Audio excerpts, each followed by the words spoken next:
আসসালামু আলাইকুম। আমি খায়রুন নাহার পুতুল, প্রভাষক, মনোবিজ্ঞান বিভাগ, মোহাম্মদপুর কেন্দ্রীয় কলেজ। একাদশ ও দ্বাদশ এবং অনার্স দ্বিতীয় বর্ষের প্রিয় শিক্ষার্থীবৃন্দ, কেমন আছো তোমরা? আশা করছি ভালো আছো। আমরাও ভালো আছি। আজকে আমি তোমাদের পরিসংখ্যানের বিচ্যুতি বা ভেরিয়েবিলিটি, যাকে ডিসপারশনও বলে, এই নিয়ে আলোচনা করব। তাহলে আজকে আমাদের আলোচ্য বিষয় কি? বিচ্যুতি বা ভেরিয়েবিলিটি, একে ডিসপারশনও বলা হয়ে থাকে। পূর্বে আমরা আলোচনা করেছিলাম কি নিয়ে? কেন্দ্রীয় প্রবণতা নিয়ে, কেন্দ্রমুখী অঙ্কসমূহ নিয়ে। কেন্দ্রীয় প্রবণতা কি ছিল? কেন্দ্রীয় প্রবণতা অঙ্কের সাহায্যে কোনো বন্টনের কেন্দ্রের অবস্থান জানা যায়, কিন্তু এর সাহায্যে স্বাবলম্বসমূহ কেন্দ্রের চারদিকে কতটুকু বিস্তৃত রয়েছে তা জানা যায় না। অর্থাৎ আমরা স্বাবলম্বসমূহকে কেন্দ্রের দিকে স্তূপীকৃত হওয়ার বিষয়টি আমরা জানতে পারি, কিন্তু কেন্দ্র থেকে স্বাবলম্বগুলো চারপাশে কতটুকু জায়গা জুড়ে ছড়িয়ে আছে সেই বিষয়টি আমরা জানতে পারি না। সেই বিষয়টি জানার জন্যই আমাদের প্রয়োজন হচ্ছে বিচ্যুতির পরিমাপ জানার প্রয়োজন রয়েছে। আচ্ছা, তাহলে বিচ্যুতির সংজ্ঞাটা আমরা কিভাবে বলতে পারি? বিচ্যুতির পরিমাপ বলতে সেই পরিমাপকে বোঝায় যার সাহায্যে কোনো বন্টনের স্বাবলম্ব কেন্দ্রের চারদিকে কতটুকু ছড়িয়ে আছে তা জানা যায়। তাহলে এই বিচ্যুতির মাধ্যমে আমরা কি জানতে পারি? স্বাবলম্বগুলো কেন্দ্রের চারপাশে কতটুকু জায়গা জুড়ে ছড়িয়ে আছে সেই বিষয়টি আমরা জানতে পারি। বিভিন্ন বিজ্ঞানী এই বিচ্যুতিকে বিভিন্নভাবে সংজ্ঞায়িত করেছেন। ক্রাইডার এবং তার সহযোগীরা 1983-তে বলেছেন, variability refers to the separation of score on the X axis in a frequency distribution. অর্থাৎ বিচ্যুতি বলতে একটি পৌনঃপুন বন্টনের এক্স অক্ষের উপর সমূহের বিচ্ছিন্নকরণকে বোঝায়। তাহলে আমরা বিচ্যুতি কি বুঝতে পারলাম? এই বিচ্যুতি পরিমাপ সমূহকে 5 ভাগে ভাগ করা যায়। এই বিচ্যুতির পরিমাপ সমূহকে কয় ভাগে ভাগ করা যায়? 5 ভাগে। তাহলে সেই ভাগগুলি কি কি দেখো। এক হচ্ছে পরিসর, যাকে আমরা বলবো রেঞ্জ। 2 হচ্ছে চতুর্থাংশীয় বিচ্যুতি বা কোয়ার্টাইল ডিভিয়েশন। চতুর্থাংশীয় বিচ্যুতি বা কোয়ার্টাইল ডিভিয়েশন। 3 হচ্ছে গড় ব্যবধান বা গড় বিচ্যুতি, যাকে আমরা বলবো মিন ডিভিয়েশন। 4 নাম্বার হচ্ছে ভেদাঙ্ক বা বিস্তার মান। ভেদাঙ্ক বা বিস্তার মান, যাকে আমরা বলবো ভেরিয়েন্স। 5 হচ্ছে আদর্শ বিচ্যুতি, যাকে বলবো স্ট্যান্ডার্ড ডিভিয়েশন। এই ক্ষেত্রে গড় ব্যবধানকে কখনো গড় বিচ্যুতিও বলা যায়, পরীক্ষায় আসতে পারে। আবার ভেদাঙ্ক কখনো বিস্তার মান হিসাবেও আসতে পারে। তাহলে আমরা বিচ্যুতির কয় ধরনের পরিমাপ দেখতে পাচ্ছি? 5 ধরনের পরিমাপ: পরিসর, চতুর্থাংশীয় বিচ্যুতি, গড় ব্যবধান, ভেদাঙ্ক, আদর্শ বিচ্যুতি। আজকে আমরা আলোচনা করব চতুর্থাংশীয় বিচ্যুতি নিয়ে। তাহলে আজকে আমাদের আলোচ্য বিষয় হচ্ছে চতুর্থাংশীয় বিচ্যুতি বা কোয়ার্টাইল ডিভিয়েশন। তাহলে আজকে আমাদের আলোচনার বিষয় হচ্ছে চতুর্থাংশীয় বিচ্যুতি বা যাকে আমরা বলবো কোয়ার্টাইল ডিভিয়েশন। তাহলে প্রথমে আমরা জেনে নিই যে চতুর্থাংশীয় বিচ্যুতি বলতে কি বুঝি। বিচ্যুতির একটি গুরুত্বপূর্ণ এবং সহজ পরিমাপ হলো চতুর্থাংশীয় বিচ্যুতি।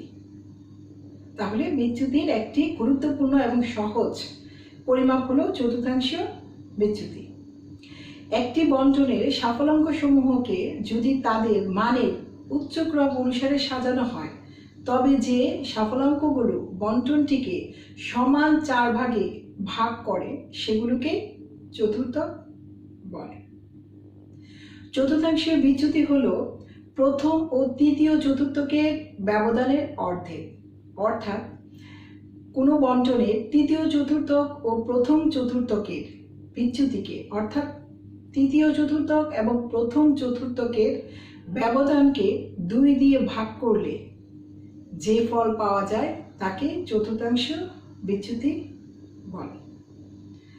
তাহলে আশা করছি বুঝতে পারছো যে চতুর্থাংশ বিচ্যুতি কাকে বলে বা চতুর্থাংশ বিচ্যুতি কি। তাহলে চলো আমরা অঙ্কে যাব। তার আগে একটু বলে নিই, কেন্দ্রীয় প্রবণতার ক্ষেত্রে গড় মধ্যক প্রচুরক নির্ণয়ের ক্ষেত্রেও আমরা 2টা পদ্ধতি ব্যবহার করেছিলাম। একটি হচ্ছে গ্রুপ ডেটা, আরেকটি হচ্ছে আনগ্রুপ ডেটা, অর্থাৎ অবিন্যস্ত উপাত্ত এবং বিন্যস্ত উপাত্ত থেকে গড় মধ্যমা নির্ণয় করেছি, প্রচুরক নির্ণয় করেছি। অনুরূপভাবে এই বিচ্যুতির 5 ধরনের পরিমাপের ক্ষেত্রেও আমরা 4 ধরনের ক্ষেত্রে দেখতে পারবো যে অবিন্যস্ত এবং বিন্যস্ত উভয় উপাত্ত থেকেই আমরা এই অঙ্কসমূহ করতে পারবো। তাহলে এখন চতুর্থাংশীয় বিচ্যুতির অবিন্যস্ত এবং বিন্যস্ত উপাত্ত থেকে কিভাবে চতুর্থাংশীয় বিচ্যুতি নির্ণয় করা যায় সেই বিষয়টি আমরা এখন দেখব। তাহলে চলো আমরা অঙ্কে চলে যাই। প্রিয় শিক্ষার্থীবৃন্দ, তাহলে চলো আমরা অবিন্যস্ত উপাত্ত থেকে চতুর্থাংশীয় বিচ্যুতি নির্ণয় করা দেখে নিই। ধরো একটি অঙ্ক এরকম দেয়া থাকলো যে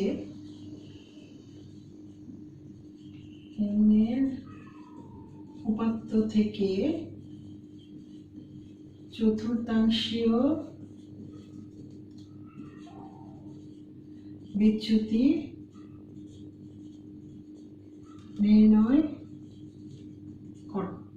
নিম্নের উপাত্ত থেকে চতুর্থাংশীয় বিচ্যুতি নির্ণয় করো এবং কতগুলি সংখ্যা দেওয়া থাকলো, সেগুলো হলো 63, 60, 56, 52, 75, 67, 57, 70। তো সংখ্যাগুলি দেওয়া থাকলো 63, 60, 56, 52, 75, 67, 57, 70 এরকম অঙ্ক একটি দেওয়া থাকলো। তাহলে আমরা দেখো এই উপাত্ত দেখে আমরা বুঝতে পারবো যে সেটি অবিন্যস্ত না বিন্যস্ত। তোমরা বলো তো এটি অবিন্যস্ত না বিন্যস্ত? হ্যাঁ, অবশ্যই এটি অবিন্যস্ত, কারণ এই উপাত্তগুলি কি সাজানো নয়। আচ্ছা, তাহলে আমরা প্রথমেই তোমাদেরকে একটু বুঝিয়ে দিই যে চতুর্থাংশ বিচ্যুতি নির্ণয়ের সূত্রটা। চতুর্থাংশ বিচ্যুতি যেমন ধরো আমরা জানি, এক্ষেত্রে সূত্রটা আগে তোমরা একটু লিখে নাও। আমরা জানি চতুর্থাংশ বিচ্যুতি কিউডি, মানে কোনো বইয়ে এটাকে শুধু কিউ পাবে, কিন্তু সেক্ষেত্রে কিউ লিখলে ভুল হবে না, কিন্তু কিউডি যেহেতু কোয়ার্টাইল ডেভিয়েশন সেহেতু সংক্ষিপ্ত আকার এটা কিউডি। কিউডি সমান সমান হচ্ছে Q3 মাইনাস Q1/2। এখানে সূত্রের ব্যাখ্যা সবসময় দিতে হবে সূত্রের ব্যাখ্যার ক্ষেত্রে। তাহলে এখানে কিউডি সমান সমান কি হবে? কিউডি সমান সমান হচ্ছে চতুর্থাংশীয় বিচ্যুতি। কিউডি সমান সমান হচ্ছে চতুর্থাংশীয় বিচ্যুতি। এরপরে হচ্ছে Q1। যেহেতু এখানে 1 দেওয়া আছে তাহলে আমরা বুঝতেই পারছি এটি হবে প্রথম চতুর্থক।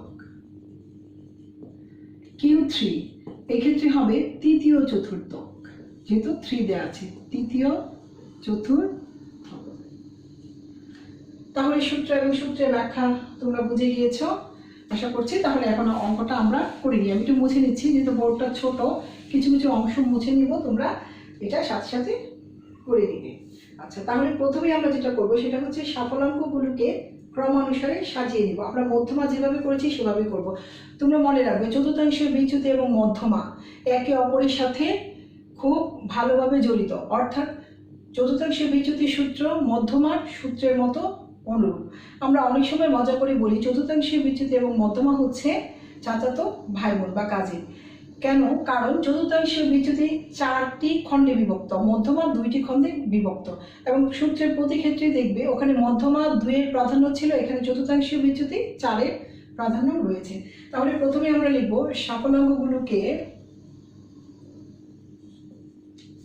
সাফলাঙ্কগুলোকে ক্রমানুসারে নিম্নের ছকে সাজিয়ে পাই। সাফলাঙ্কগুলোকে ক্রমানুসারে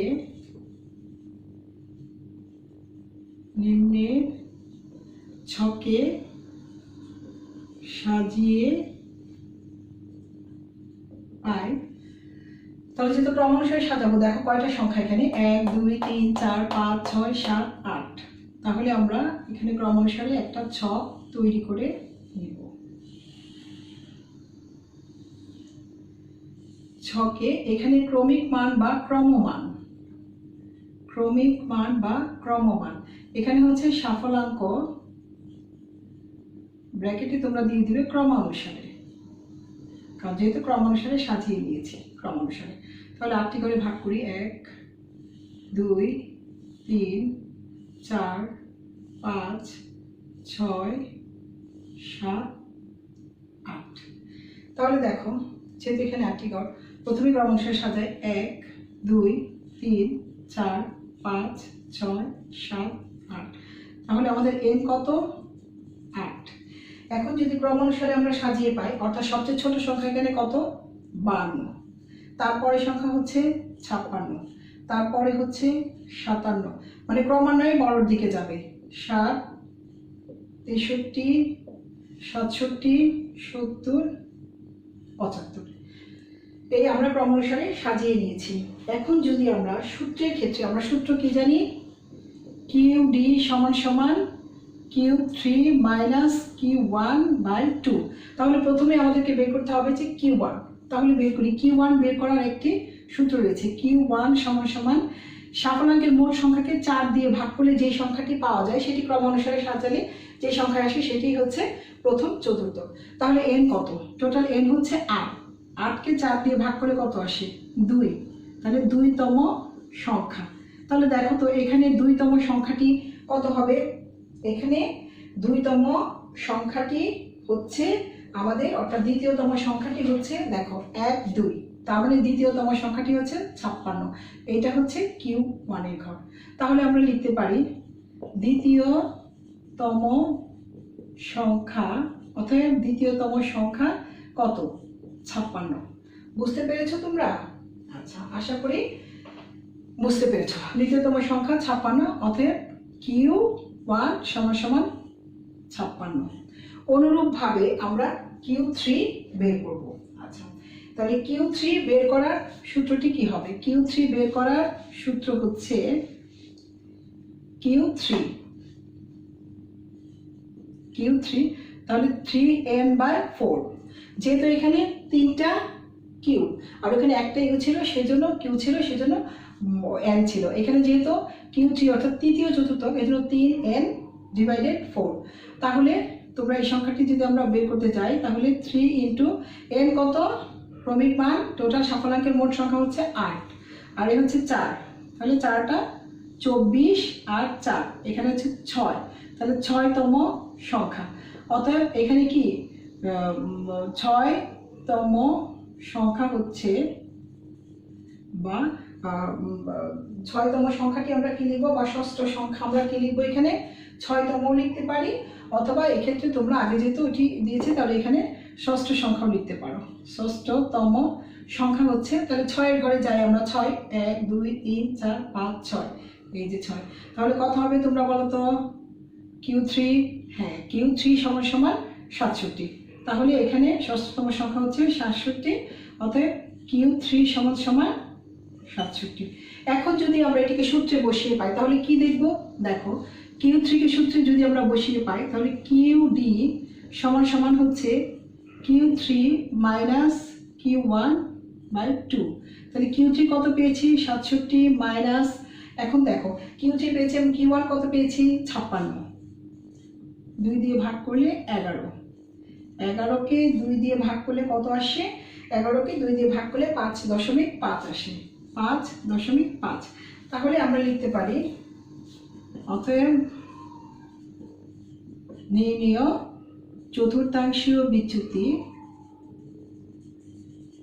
চতুর্থাংশীয় বিচ্যুতি 5.5। তোমরা কি বুঝতে পেরেছো?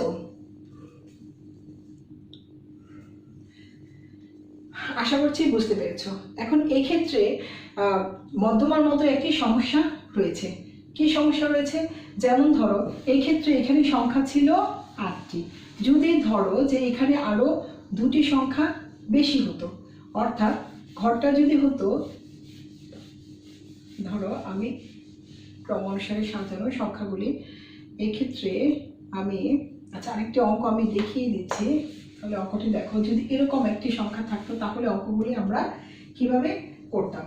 যেমন ধরো এখানে সংখ্যা থাকলো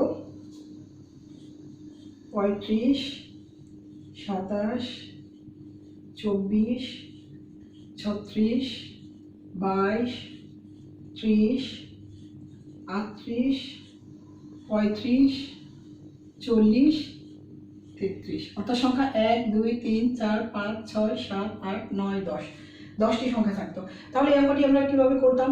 দেখো প্রথমে ক্রমানুসারে সাজিয়ে নিই, আমি আর কি লিখছি না, ক্রমানুসারে সাফল্যাঙ্কগুলোকে ক্রমানুসারে নিম্নের ছকে সাজাই, এটা লিখে আমরা এরকম ছকটা আমরা করে ফেললাম। কয়টা 10? 1, 2, 3, 4, 5, 6, 7, 8, 9, 10। এখানে আমরা কি লিখবো? ক্রমমান বা ক্রমিক মান। আর এখানে কি লিখবো? সাফল্যাঙ্ক। হ্যাঁ, সাফল্যাঙ্ক এখানে লিখবো ক্রমানুসারে সাজিয়ে, সাফল্যাঙ্ক ক্রমানুসারে সাজিয়ে। তাহলে 1, 2, 3, 4, 5, 6, 7, 8, 9, 10। তাহলে n কত হবে আমাদের? আমরা জানি n সমান সমান 10। তাহলে যদি ক্রমানুসারে সাজাও তাহলে প্রথমে কি আসবে? সবচেয়ে ছোট সংখ্যা, সবচেয়ে ছোট সংখ্যা হচ্ছে 22, তারপরে হচ্ছে 24, তারপরে 27, তারপর 30, তারপর 33, 35, আবারও 35, যেহেতু দুইবার রয়েছে, দুইবার যদি কোনো সংখ্যা থাকে তাহলে পরপর আমরা সেটা লিখে দিব, 36, 38 এবং 40। আচ্ছা, আমরা জানি কি QD সমান সমান Q3 মাইনাস Q1/2, এটা হচ্ছে চতুর্থাংশ বিচ্যুতির সূত্র। তাহলে Q1 আমরা কিভাবে বের করি? Q1 সমান সমান কি? n/4। তাহলে n যদি এখানে কত হয়? 10, 10 আর 4, তাহলে ভাগ করলে কত হয়? 2.5। আচ্ছা, 2.5তম সংখ্যা। তাহলে এক্ষেত্রে তোমাদের মনে আছে মধ্যমার ক্ষেত্রে আমরা কি করেছিলাম? এততম সংখ্যাটি হচ্ছে, তাহলে যদি 2.5 আসে তাহলে আমাদের কি নিতে হবে? দ্বিতীয় এবং তৃতীয়, যেহেতু এটি দশমিকের অঙ্ক।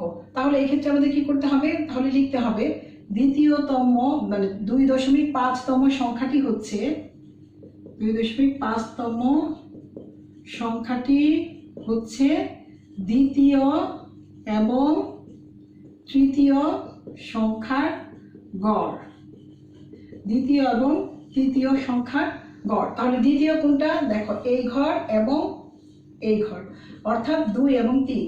তাহলে আমরা কি করব এক্ষেত্রে? 2 এবং 3 যদি হয় তাহলে 24 যোগ, এখানে কি লিখবো? 24 যোগ 27 ডিভাইডেড 2। তাহলে 24 যোগ 27 ডিভাইডেড যদি 2 হয় তাহলে 51, 2। তাহলে 51কে 2 দিয়ে ভাগ করলে 25.5 আসে। তাহলে আমাদের Q1 কত? অতএব আমরা বলতে পারি Q1 সমান সমান 25.5। তাহলে Q1 পেয়েছি 25.5। অনুরূপভাবে যদি আমরা Q3 নির্ণয় করি, দেখো তো Q3 নির্ণয়ের ক্ষেত্রে কি হবে? এখানে Q3 আর এখানে 3 হবে, তাই তো? তাহলে এখানে হবে 3 আর কত? 10, আর এখানে হচ্ছে 4। তাহলে এখানে 30 আর এখানে হচ্ছে 4। তাহলে দেখো এক্ষেত্রে আমরা যদি 30কে 4 দিয়ে ভাগ করি, মানে 30, 10 × 30, 30কে 4 দিয়ে ভাগ করি তাহলে আসবে 7.5। তাহলে সেই অনুরূপভাবে 7.5তম সংখ্যা। তাহলে এটা কততম সংখ্যা হবে তোমরা বলো তো? 7.5 কত হবে বলো? এততম সংখ্যাটি কি? এততম সংখ্যাটি হচ্ছে, হ্যাঁ, এততম সংখ্যাটি হচ্ছে সপ্তম এবং অষ্টম সংখ্যার গড়, সপ্তম এবং অষ্টম সংখ্যার গড়। তাহলে সপ্তম এবং অষ্টম সংখ্যা কত? দেখো এই যে সপ্তম এবং অষ্টম, অর্থাৎ 35 যোগ 36 ভাগ করতে হবে 2 দিয়ে। তাহলে 35 এবং 36কে 2 দিয়ে ভাগ করলে 71 আসে, 71, 2। তাহলে 71কে 2 দিয়ে ভাগ করলে আসে 35.5। তোমরা বুঝতে পেরেছো যে আমরা যে মধ্যমার বা মধ্যকের মিডিয়ানের অবিন্যস্ত উপাত্ত থেকে যখন পয়েন্ট এসেছিল অর্থাৎ দশমিক এসেছিল তখন যেভাবে করেছি সেম একইভাবে এই অঙ্কটি করবো, লেখাগুলি একই রকম লিখে নেব। অতএব এখন যদি আমরা সূত্রে বসিয়ে দিই, অতএব সূত্রে বসিয়ে পাই, তাহলে দেখো Q3 মাইনাস Q1 ডিভাইডেড 2, তাহলে Q3 কত পেয়েছি আমরা 35.5 মাইনাস Q1 আমরা কত পেয়েছিলাম পরে আছে তোমাদের, তোমরা তো সাথে সাথে নিশ্চয়ই করে নিয়েছো, সেটা হচ্ছে 25.5, তাহলে হচ্ছে 25.5 ভাগ 2, তাহলে 35.5 মাইনাস 25.5 ডিভাইডেড 2, তাহলে 10 ডিভাইডেড 2 সমান সমান 5। অতএব আমরা লিখতে পারি নির্ণেয় চতুর্থাংশীয় বিচ্যুতি 5। আশা করি অবিন্যস্ত উপাত্ত থেকে মধ্যমা নির্ণয়ের দুইটি নিয়মে তোমরা পারবে, আশা করি বুঝতে পেরেছো। এখন বিন্যস্ত উপাত্ত থেকে মধ্যমা নির্ণয়ের সূত্রটি আমি দেখিয়ে দেব, তোমাদেরকে বলে দিচ্ছি, আমি আবার বলছি, মধ্যমার মতোই হচ্ছে চতুর্থাংশীয় বিচ্যুতির সূত্র, অর্থাৎ বিন্যস্ত উপাত্তর ক্ষেত্রেও মধ্যমার মতোই এই সূত্রটি। মধ্যমার যে ব্যাখ্যা ছিল সেম ব্যাখ্যাগুলি আসবে, তোমরা যদি অঙ্কগুলি করে থাকো তাহলে সহজ হবে, আর যদি অঙ্কগুলি না করে থাকো তাহলে কিন্তু কঠিন মনে হবে। আমি সেজন্যই বলি যখন যে বাড়ির কাজটি দিব তোমরা সাথে সাথে সেই বাড়ির কাজগুলি করে নিবে। তাহলে আমরা এরকম দেওয়া থাকলো একটা ছকের, এই ছকের মাধ্যমে এই অংশটুকু আমাদের দেয়া থাকবে। শ্রেণী ব্যবধান বা আমরা যেটাকে ক্লাস ইন্টারভেল বলি, শ্রেণী ব্যবধান, আর এটা হচ্ছে পৌনপূর্ণ, পৌনপূর্ণ বা এফ। আচ্ছা, তাহলে এখানে 2 3 4 5 6 7 8 9 10 এরকম দেওয়া থাকলো। এবং এখানে ধরো 15 থেকে 19, তাহলে 20 থেকে 24, 25 থেকে 29, 30 থেকে 34, 35 থেকে 39, 40 থেকে 44, 45 থেকে 49, 50 থেকে 54, 55 থেকে 59, 60 থেকে 64 এটি দেওয়া থাকলো। এবং সংখ্যা দেওয়া থাকলো 5 15 6 4 7 3 6 4 5 3 7, এর হচ্ছে এখানে টোটাল 50 এরকম দেওয়া থাকলো। এবং বললো যে নিম্নের উপাত্ত থেকে চতুর্থাংশীয় বিচ্যুতি নির্ণয় করো। যেহেতু এটা বিন্যস্তভাবে দেওয়া আছে তাহলে আমরা প্রথমেই বুঝে নিব যে অঙ্কটি হচ্ছে বিন্যস্ত উপাত্ত থেকে নির্ণয় করতে হবে। আচ্ছা, বিন্যস্ত উপাত্ত থেকে নির্ণয় করার ক্ষেত্রে এই ক্ষেত্রে যে কাজটি করতে হবে, মধ্যমার ক্ষেত্রে আমরা যে কাজটি করেছিলাম একটি ঘর অতিরিক্ত নিয়ে নিতে হবে, অর্থাৎ যে ঘরটি কি হবে, যে ঘরটিকে বলবো ক্রমবর্ধমান পৌনপূর্ণ মানে কিউমুলেটিভ ফ্রিকোয়েন্সি। আমি মধ্যমার ক্ষেত্রে সেটি বুঝিয়ে দিয়েছিলাম, কিউমুলেটিভ ফ্রিকোয়েন্সি। এখানে আমরা লিখব ক্রমবর্ধমান পৌনপূর্ণ, ক্রমবর্ধমান পৌনপূর্ণ বা যেটাকে আমরা বলি CF, ব্র্যাকেটে দিয়ে দিবে এখানে CF। CF মানে হচ্ছে কিউমুলেটিভ ফ্রিকোয়েন্সি, মানে ক্রমান্বয়ে সেটা বেড়ে যাবে। কিভাবে বেড়ে যাবে, যেমন ধরো এটা কোনাকুনি যোগ করতে হবে, প্রথমে 7 দিব, 7-এর সাথে যেহেতু এটা নিচ থেকে ছোটোর দিকে গিয়েছে সেজন্য আমরা যোগটা নিচ থেকে করবো, আর উপর থেকে গেলে উপর থেকে করতাম। আচ্ছা, এখানে 7-এর সাথে 3 যোগ করলে কত হবে 10, 10-এর সাথে 5 যোগ করলে 15, 15-এর সাথে 4 যোগ করলে 19, 19-এর সাথে 6 যোগ করলে 25, 25-এর সাথে 3 যোগ করলে 28, 28-এর সাথে 7 যোগ করলে 35, 35-এর সাথে 4 যোগ করলে 39, 39-এর সাথে 6 যোগ করলে কত হবে, 39-এর সাথে 6 যোগ করলে হবে 45, 45-এর সাথে 5 যোগ করলে হবে 50। দেখো এন সংখ্যা 50 এবং এখানে আমাদের কিউমুলেটিভ ফ্রিকোয়েন্সির ক্ষেত্রেও 50 হয়েছে, মানে CFও 50 হয়েছে। তাহলে আমাদের এই ঘরটি অতিরিক্ত করে নিতে হবে। এখন আমরা সূত্রে যাব। অনুরূপভাবে আগে যেভাবে করেছিলাম সেইটি, QD এর সূত্র একটাই, QD সমান সমান হচ্ছে Q3 মাইনাস Q1/2, কিন্তু এক্ষেত্রে Q1 এবং Q3 বের করার সূত্রগুলি আলাদা। তোমরা মনোযোগ দিয়ে শুনবে এবং লিখে নিবে। আমার বোর্ডটা যেহেতু ছোট, আবারও বলছি, আমি মুখে বলবো, তোমরা সাথে সাথে লিখে নিবে। Q1 নির্ণয়ের সূত্রটি কি আমরা আগে একটু দেখে নিই। Q1 নির্ণয়ের সূত্র হচ্ছে L plus n/4 minus CFL I into F। এটা হচ্ছে আমার QD নির্ণয়ের ক্ষেত্রে L মানে Q1 এর সূত্রটা, Q1 এর সূত্র তাহলে কি L plus n/4 minus CFL F into I। অনুরূপভাবে Q3 নির্ণয়ের সূত্রটা কি L প্লাস, তো তোমরাই বলতে পারবে, হ্যাঁ, 3n/4 minus CFL F into I। এটা হচ্ছে দুইটা সূত্র, ঠিক আছে। এখানে এফটি কিন্তু আলাদা, তোমরা আবার এক করে ফেলো না সূত্র লেখার ক্ষেত্রে। এক্ষেত্রে এখানে এফ হচ্ছে এই সূত্রের ক্ষেত্রে, আর নিচের এটা হচ্ছে এটা Q3 এর ক্ষেত্রে। আচ্ছা, প্রথমত যে কাজটা করতে হবে, যে চতুর্থাংশ বিচ্যুতি বের করতে হলে প্রথম চতুর্থক শ্রেণী এবং তৃতীয় চতুর্থক শ্রেণী আমাদেরকে বের করতে হবে।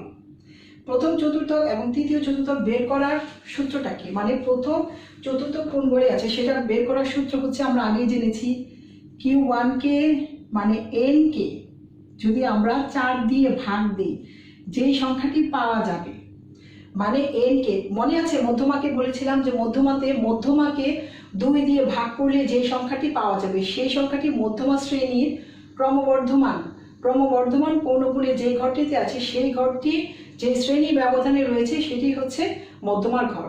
তাহলে এক্ষেত্রে কি হবে, এক্ষেত্রে হবে n কে 4 দিয়ে ভাগ দিলে যেই সংখ্যাটি পাওয়া যাবে সেই সংখ্যাটি ক্রমবর্ধমান পৌনপুনের যে ঘরটিতে রয়েছে বা যে সংখ্যাটিতে রয়েছে সেই সংখ্যাটি যেই শ্রেণী ব্যবধান ঘরে রয়েছে সেটি হবে প্রথম চতুর্থ। তাহলে প্রথম চতুর্থ কত হবে দেখো, n কত 50, 50কে যদি আমরা 4 দিয়ে ভাগ দিই তাহলে আমাদের আসবে হচ্ছে 12.5। তাহলে n কে 4 দিয়ে ভাগ করলে কত আসছে 12.5। এই 12.5 ক্রমবর্ধমান পৌনপুনে যে ঘরটিতে রয়েছে সেই ঘরটি হচ্ছে, মানে সেই যে ঘরটিতে রয়েছে সেই বা যে সংখ্যাটিতে রয়েছে সেই সংখ্যাটি যেই ঘরে রয়েছে বা যে শ্রেণী ব্যবধানে রয়েছে সেটি হচ্ছে প্রথম চতুর্থ শ্রেণী। তাহলে দেখো 12.5 কি 7-এ আছে? নেই। 10-এ আছে? নেই। 10-এর ভেতরে 12.5 নেই, তাহলে কততে আছে? 15-তে আছে। তাহলে এই 15-র ঘরটি হলো আমাদের প্রথম চতুর্থক, অর্থাৎ Q1। দেখো প্রথম চতুর্থকের ঘর তাহলে কত, 25 থেকে 29, এই শ্রেণী ব্যবধানে হচ্ছে প্রথম ঘরটি রয়েছে, মানে প্রথম চতুর্থকটি রয়েছে।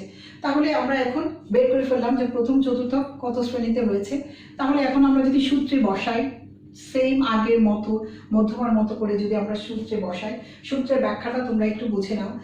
এল বলতে এখানে আমরা কি বুঝি? এল হচ্ছে lower limit of quartile class, মানে কোয়ার্টাইল ক্লাস বলতে এখানে Q1টাকে বোঝাচ্ছে।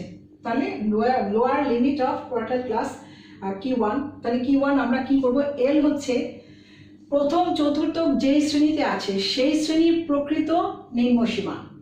মধ্যমার ক্ষেত্রে যেরকম মিলে দেখো, প্রথম চতুর্থক যেই শ্রেণীতে আছে সেই শ্রেণীর প্রকৃত নিম্ন সীমা। তাহলে প্রথম চতুর্থক কোন ঘরে আছে? ক্রমবর্ধমান পৌনপুনের 15-তে আছে। সেই শ্রেণী ব্যবধানে যদি আসে তাহলে আমরা কত, 25 থেকে 29। তাহলে 25 থেকে 29 আমরা এটা কিভাবে বের করব? আমরা জানি প্রকৃত নিম্ন সীমা বের করতে গেলে 25-এর কাছাকাছি কোন সংখ্যা 24, এই দুটাকে যোগ দিয়ে 2 দিয়ে ভাগ দিলে যে সংখ্যাটি হয়, আমরা জানি যে এই দুইটার মাঝখানে ভাগ দিলেও যেটা হবে, দুইটার মাঝখানে সংখ্যা হবে 24.5।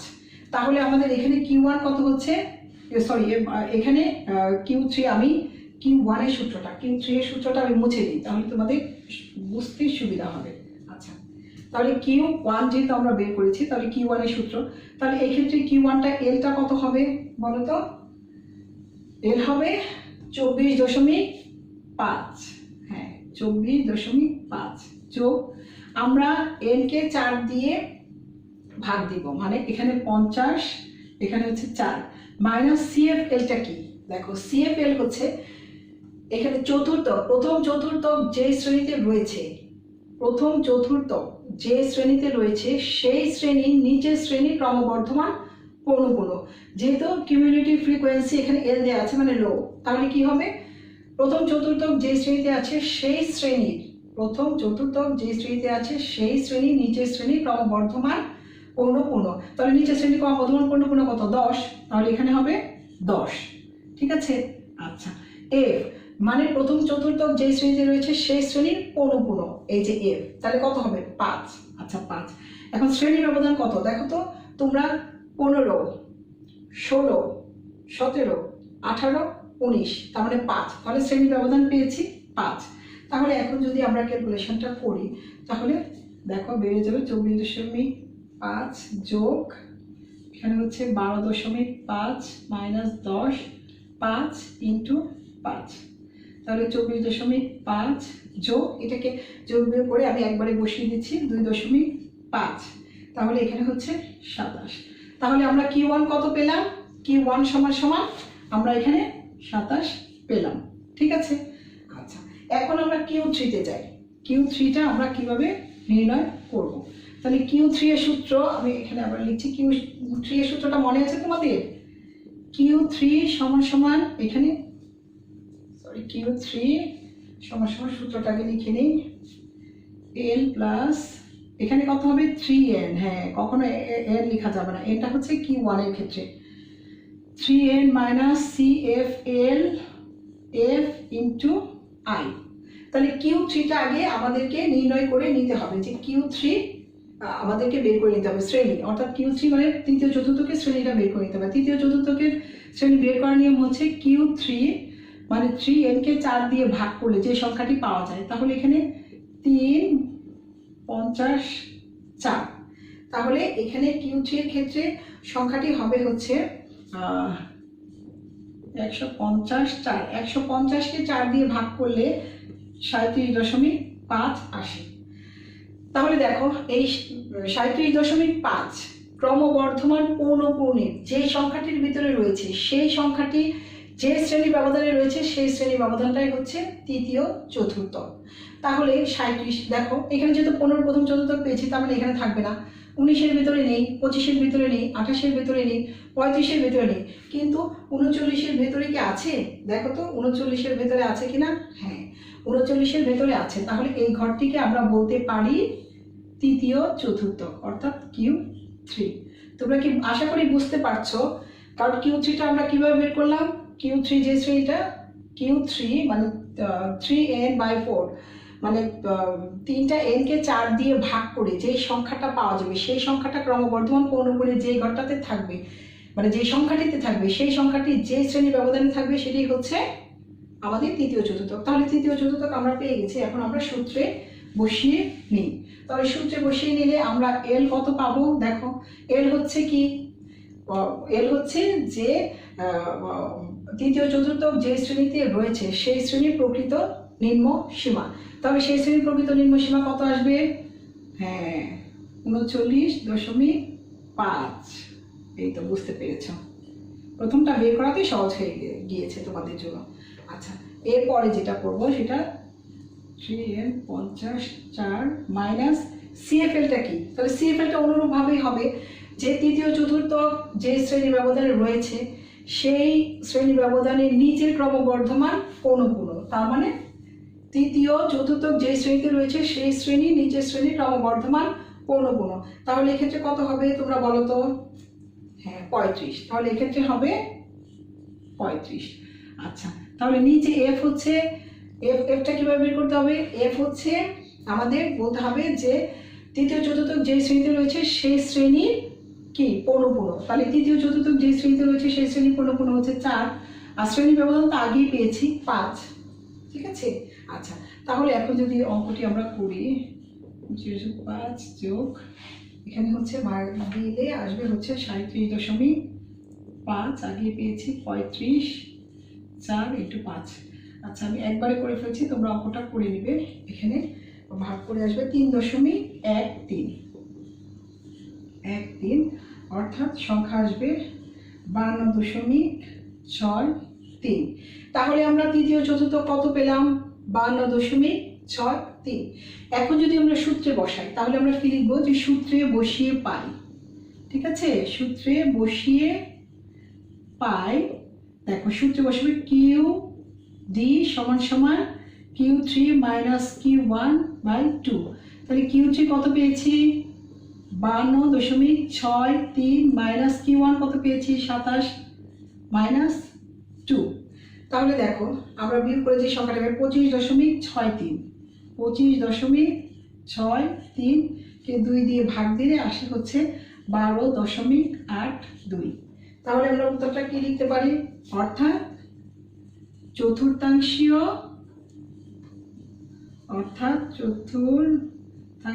বিচ্যুতি হচ্ছে 12.82। তোমরা কি অঙ্কটি বুঝতে পেরেছো? আশা করছি বুঝতে পেরেছো। এখানে Q1 এবং Q3 বের করতে হবে এবং পুরোপুরি মধ্যমার মতোই অঙ্কটি তোমাদের করতে হবে।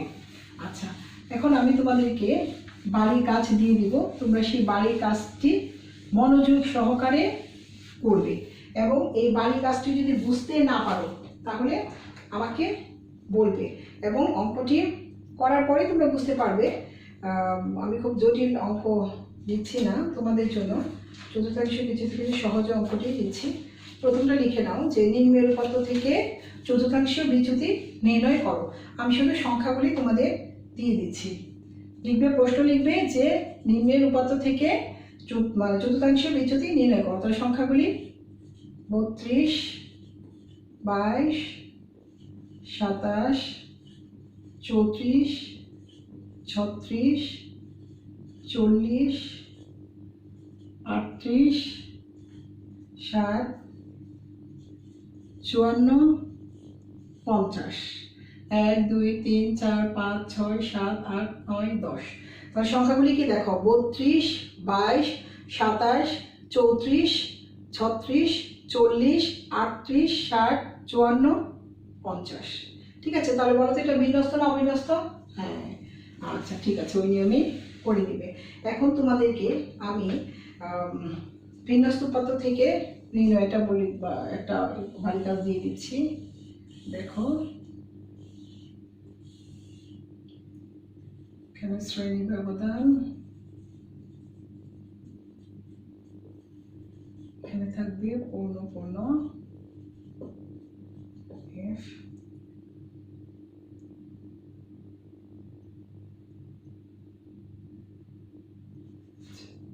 1, 2, 3, 4, 5, 6, 7, 8, 9।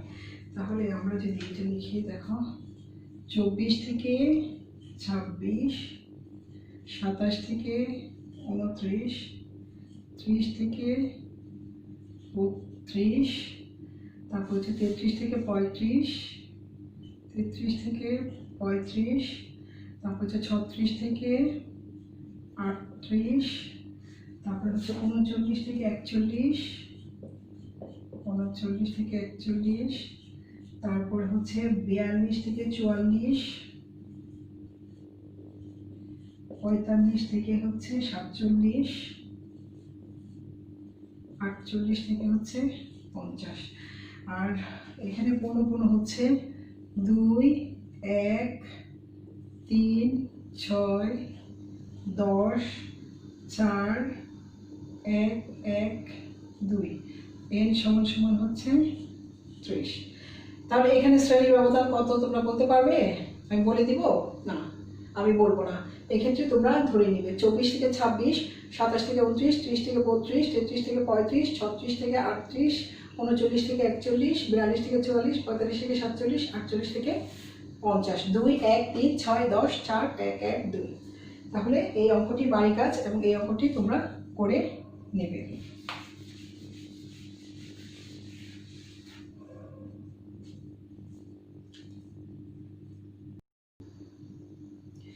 প্রিয় শিক্ষার্থীবৃন্দ, তাহলে আশা করছি বুঝতে পেরেছো কিভাবে অবিন্যস্ত এবং বিন্যস্ত উপাত্ত থেকে চতুর্থাংশ বিচ্যুতি নির্ণয় করা যায়, অর্থাৎ আনগ্রুপ ডাটা এবং গ্রুপ ডাটা থেকে কিভাবে কোয়ার্টাইল ডিভিয়েশন নির্ণয় করা যায়।